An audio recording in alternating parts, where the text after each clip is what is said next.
आगे आगे सोगियो सावन। दीदी सोनाही के चिन्ह तो पर गजब के दिखा थे। तो हम लोग भारी चित्रकारी आते थे। आई तक कैसे नहीं आई काली ले सावन लग जाई बहनी।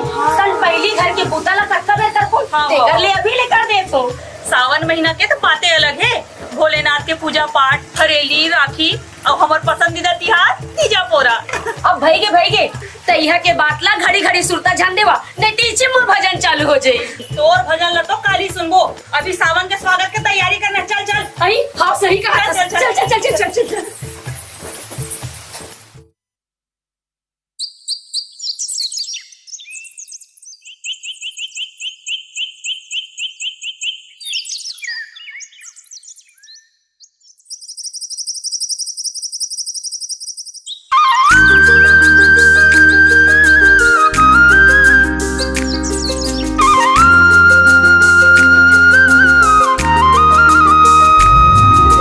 झूम उठे सब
स्वरांजलि स्टूडियो, नेमीचंद गली नंबर 2, गंजपारा, रायपुर।